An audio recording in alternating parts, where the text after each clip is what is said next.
Ya, baik. Bagaimana kabarnya hari ini? Anak jawabannya Pak? Alhamdulillah, luar biasa.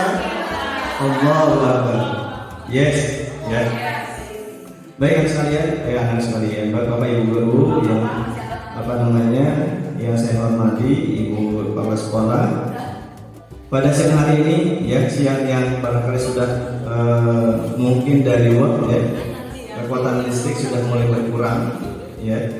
Jadi ini salah satu amanah dari CIP, ya, saya sampaikan pengimbasan tentang aksi nyata budaya positif, ya, yang ada di SMP 2 Cimanu.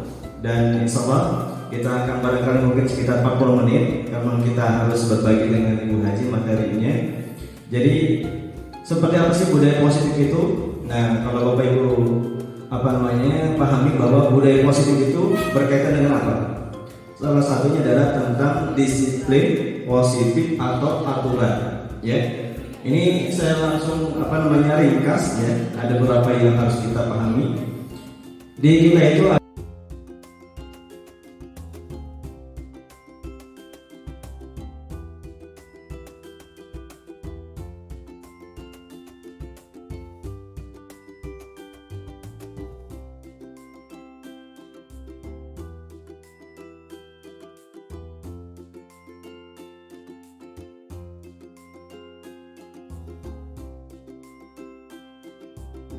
penghargaan dan restitusi. Bapak Ibu, saya ingin merefleksikan. Kira-kira ke murid ini, kalau kita melihat judul ini, apakah lebih banyak ke motivasi, apakah lebih banyak hukuman, atau penghargaan atau restitusi? Restitusi artinya kerjasama dengan murid, ya, mengakui kesalahannya dan akan memperbaiki ke depannya. Nah, itu namanya restitusi.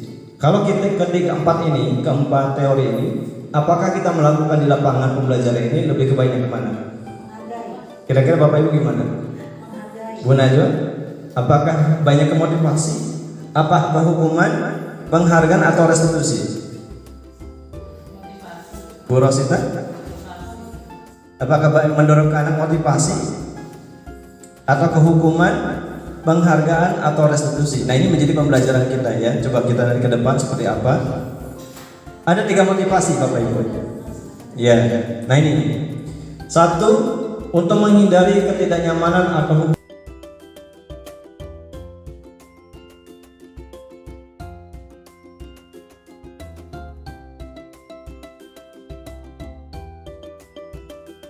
dirinya Padika ini, dalam hatinya akan terdapat apa? Ini sesuatu yang menyakitkan harus terjadi. Pasti dia akan dipendam, gitu, ya. Betul nggak? Kira-kira dulu saya waktu dulu SMP, ya, MTS dulu, ya, pernah tuh ada hukuman fisik. Nah, sampai sekarang saya ingat tuh gurunya siapa, gitu kan? Gurunya siapa, kemudian apa yang waktu itu kesalahannya, itu sampai sekarang masih teringat terjadi, ya. Betul, ya. Kemudian kalau konsekuensi apa? Konsekuensi adalah misalkan kita sudah sepakati di kelas, kalau yang tidak bisa piket, nah itu ada sesuatu yang nanti ada hukumannya, itu namanya sesuatu yang harus terjadi konsekuensi. Kalau restitusi itu adalah merupakan pilihan, artinya apa? Di atas kesepakatan, ya, di atas keyakinan, artinya sekolah atau kelas. Apakah kalau teori 3 motivasi itu apakah ada misalkan atasan, ya, hukuman dari atasan, atau misalkan ada penghargaan, gitu ya, reward dan punishment, atau dari dalam diri kita atau intrinsik. Nah, pertanyaan gitu, ya, Bapak Ibu. Nah, siswa juga sama. Ketika misalkan mereka datang ke sekolah, ini mereka itu motivasinya apa? Apakah karena dari pihak gurunya, ya, ada punish dan reward? Kemudian apakah dalam dirinya? Nah, sekarang ini kita refleksi Bapak Ibu. Kira-kira dari anak-anak ini, mereka ini menaati aturan, kira-kira dari apa Ibu datangnya? Apakah dari luar? Apakah dalam dirinya? Dari luar dulu kalau anak. Dari luar, kebanyakan seperti itu. Oke, Bapak Ibu yang lain gimana? Ada yang sudah dari dirinya. Ada yang sudah dalam dirinya, artinya kesadaran, betul, ya? Oke, kita lanjutkan. Nah, jadi ini kita tayangkan merefleksikan kita.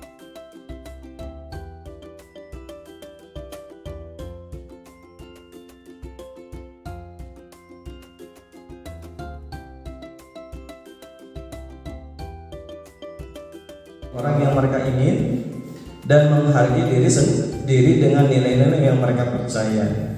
Ketika murid-murid kita memiliki motivasi tersebut, mereka telah memiliki motivasi intrinsik dari dalam yang berdampak jangka panjang, motivasi yang tidak akan terpengaruh pada adanya hukuman atau hadiah.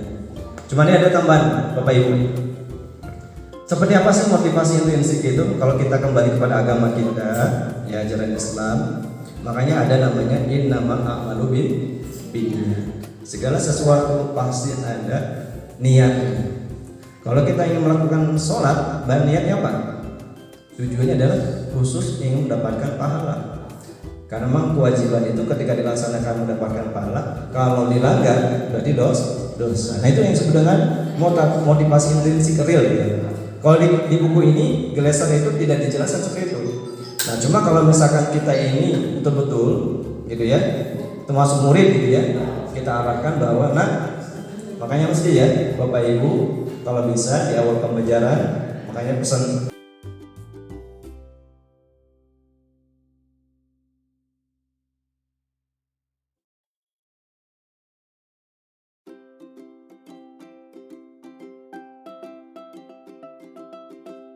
ini pertanyaan Bapak Ibu bisa dijawab sama kita sendiri ya, ini evaluasi refleksi kita. Apakah Anda datang tepat waktu karena tidak ingin ditegur oleh atasan Anda dan kemudian mendapat surat peringatan ya, menghindari ketidaknyamanan dan hukuman, atau Anda ini mendapat pujian dari atasan gitu ya, mendapat imbalan atau penghargaan ya, mudah-mudahan betul Ibu. Siapa yang dapat hadir ke sini misalkan 10 kali dapat umroh, ya alhamdulillah luar biasa. Atau sholat subuh 40 hari berjamaah. Jadi ya. Ada tuh di komplek mana gitu ya.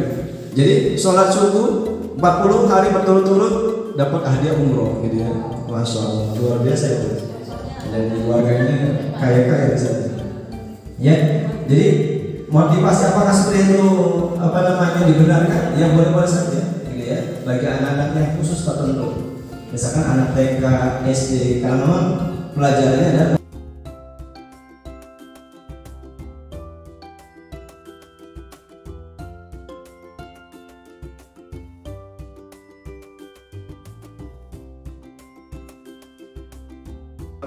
atau keyakinan kelas ini nanti kembali kepada siswa. Jadi apa yang diharapkan oleh siswa gitu di kelas.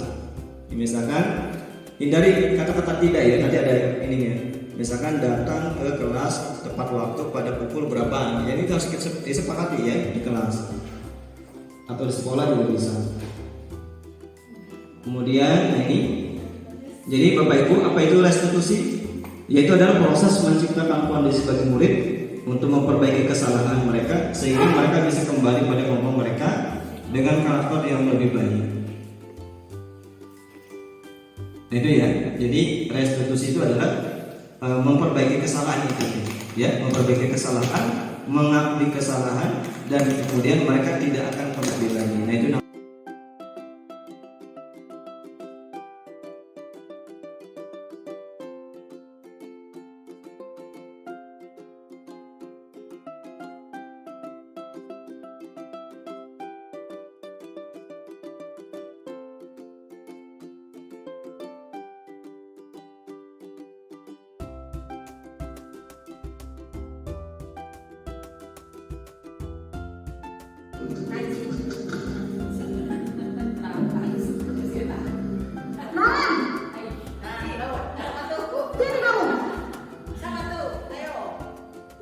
Selamat pagi Bu. Selalu terlambat. Kamu deh pasti terlambat. Maaf Bu, saya Apa? Apa coba? Alasan kamu apa lagi? Kapan sih kamu tidak terlambat? Malas sekali ya kamu jadi anak. saya Dasar pemalas. Gak kapok-kapok sih kamu. Sudah berapa kali terlambat? Sana, kamu keliling lapangan basket 2 kali. kenapa saya harus ke lapangan basket Bu? Kenapa? Kamu melawan ibu. Berani-beraninya jawab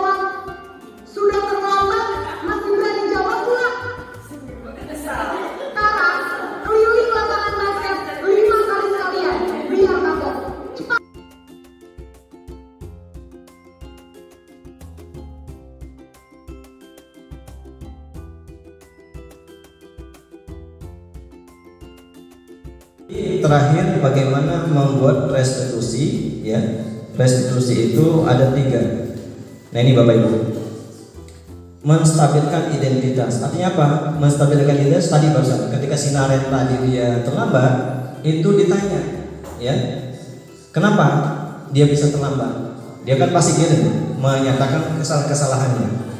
Kalau sudah menyatakan kesalahan, nah baru yang ketiga gurunya menstabilkan identitas. Oke Naren, kalau misalkan dia terlambat atau misalnya tidak dibangunkan, ada nggak gitu ya yang membangunkan? Itu namanya menstabilkan. Kalau misalkan ada terlambat, misalkan ngaji misalkan di pondoknya, kita ngasih solusi, bisa nggak misalkan di pondoknya dia lebih duluan ngajinya supaya tidak terlambat? Itu namanya menstabilkan. Artinya memberikan solusi gitu ya kepada si anak tadi. Kalau misalkan dia sampai kemarin seketika nggak sholat subuh, kaburangan, kenapa? Karena malamnya begadang apa? Main game. Nah, kemudian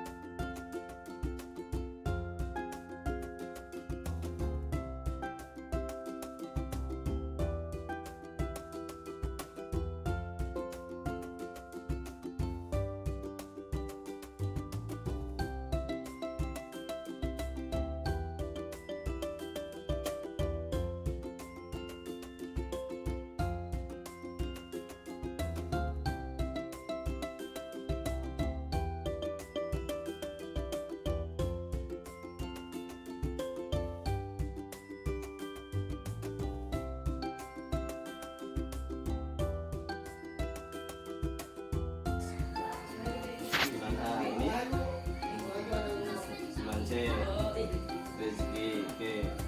Jadi tadi Bapak lihat bawa tas ya ke sini datang terlambat. Mungkin bisa ceritakan kenapa bisa terlambat? Kesiangan kenapa? Ketiduran.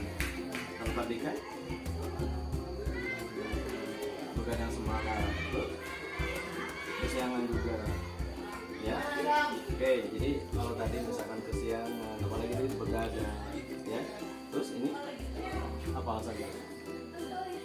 Ketiduran, ya. Jadi memang itu salah satu sifat manusia. Cuma kalau terus-terusan ini gimana menurut kalian? Tidak baik. Tadi kan gimana? Tidak baik juga. Terus kalau terus-terusan gimana? Kalau kesiangan? Ya, oke.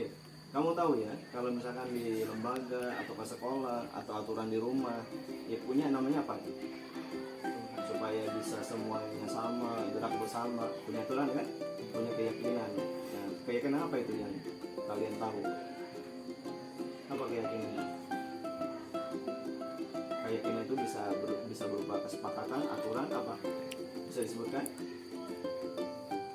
Kekompakan. Terus apa lagi? Merdeka. Rezeki apa bisa disebutkan? Buru-buru misalnya ke sekolah pada jam sekian, murid jam sekian, itu namanya apa? Ya, atau keyakinan ya, kesepakatan yang diantaranya adalah apa? Hadir apa? Hadir ke kelas dengan tepat waktu. Nah itu ya kesepakatannya, keyakinan kita di sekolah ini adalah supaya apa? Supaya tertib. Dari bahasa tadi Koramil yang menyampaikan harus namanya disiplin apa? Diri Bapak sampaikan. Ya. Kalau misalkan kita sholat zuhur pada waktunya, ya kan? Ya. Nah, itu adalah tepat waktu. Tapi kalau misalkan nggak sholat subuh, Bapak tanya, itu mengikuti aturan nggak? Keyakinan nggak? Keyakinan agama kita. Mengikuti nggak? Kalau misalnya sholat subuh, jadi kan lupa kan? Sudah tidak sholat subuh, kemudian ke sekolah, datang kelas, terus apa lagi? Begadang. Berarti kan tidak menghormati apa itu? Tidak menghormati apa? Ya, tidak menghormati keyakinan, tidak menghormati diri sendiri itu maksudnya ya. Ini menjadi bahan pembelajaran kedepannya. Jadi kalian itu sepertinya bukan tidak menghormati guru saja, tapi kalian sendiri tidak menghargai diri sendiri. Betul nggak? Perhatikan. Ya Bapak belum bicara misalkan tidak menghormati, tidak menghargai orang tua, ya kan? Guru-gurunya sebagai apa di sini? Sebagai orang tua. Itu ya. Ini yang menjadi harus terbuka ya pemikiran ke depannya. Gampang misalkan ya, kalau misalkan menghukum fisik itu gampang, tapi kalian paham nggak ya dengan aturan kesepakatan itu? Paham ya? Nah, sekarang kalau kita paham dengan kesepakatan keyakinan itu, nah bagaimana ke depannya? Apa mau diulang lagi? Perbaiki, yakin? Pak Dika? Bisa? Yakin? Bisa lebih baik lagi? Terus? Rizky? Yakin? Bisa? Oke, kalau baik nanti ini Bapak pegang komitmennya. Nanti ya, yang harus diperbaiki. Berarti kalau bahas sholat subuh, sekarang berarti sholat subuh. Ya, jangan nanti kalau misalkan nggak ada umur gimana? Bisa nggak? Kembali lagi ke dulu? Nggak bisa kan? Mumpung sekarang masih muda. Ya. Terus yang kedua, perbaiki menghargai diri sendiri tadi. Ya. Contohnya, kalau menghargai diri sendiri berarti menghargai orang lain juga. Teman-teman itu yang harapannya, itu yang Bapak harapkan sekarang ini adalah kesadaran. Siap ya? Siap berubah? Ya, baik. Cuma Bapak minta tolong ya.